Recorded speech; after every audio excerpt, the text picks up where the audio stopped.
या कर अंदर साफली आले छिनण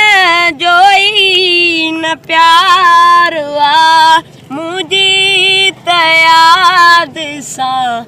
बरल तुझो ही वार आरा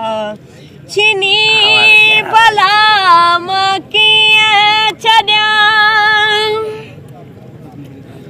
पहुंची चुको पीरल चवे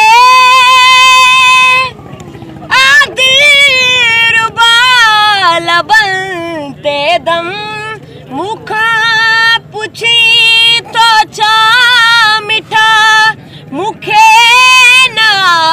पंजी खबर ही दम न के जो दोस्त आए मौत भी मिसाल आ मुझी तयाद सा बरल तुझो ही वार वारा छिनी भला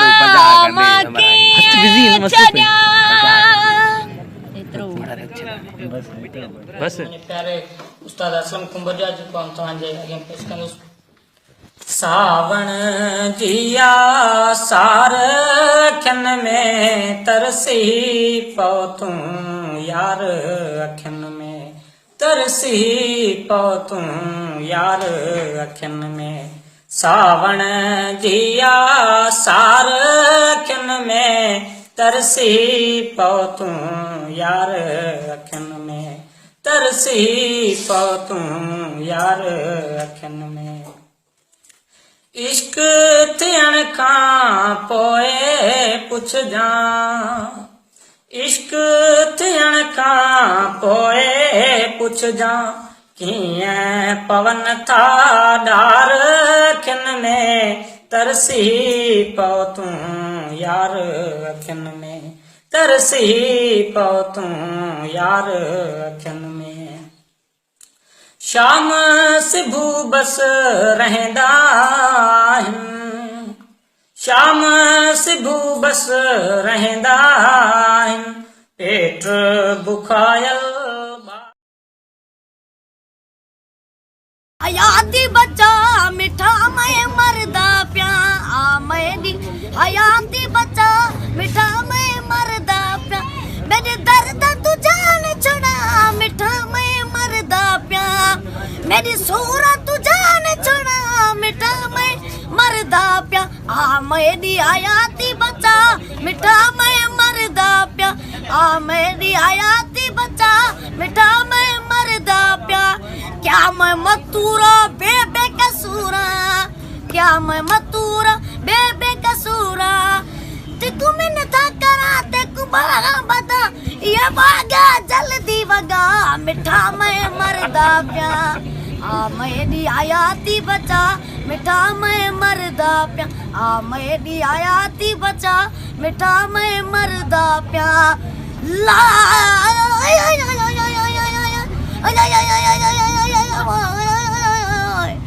आता तेकू आख न सकदा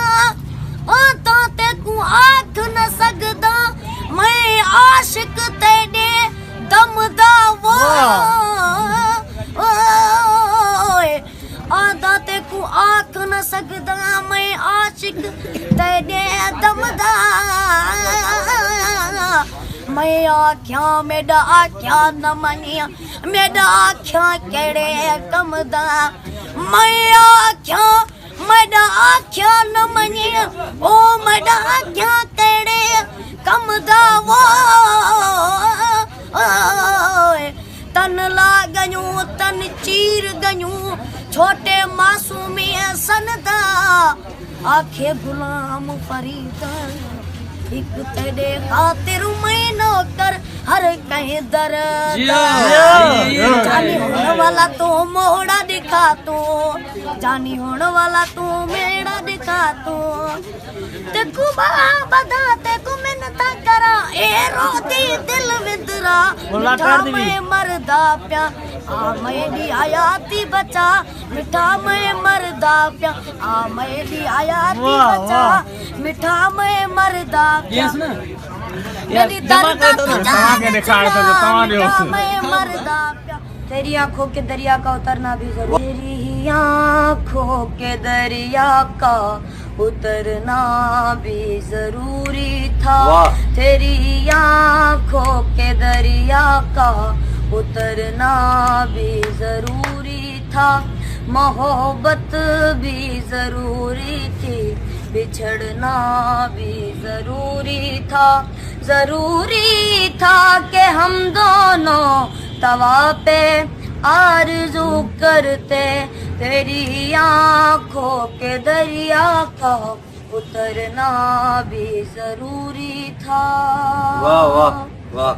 बताओ याद है तुमको वो जब दिल को चुराया था बताओ याद है तुमको वो जब दिल को चुराया था चुराई चीज को तुमने खुदा का घर बनाया था वो जब कहते थे कि तुम नाम ये तस्वीर में पढ़ते हो वो जब कहते थे कि तुम नाम ये तस्वीर में पढ़ते हो मोहब्बत भी जरूरी थी बिछड़ना भी जरूरी था तेरी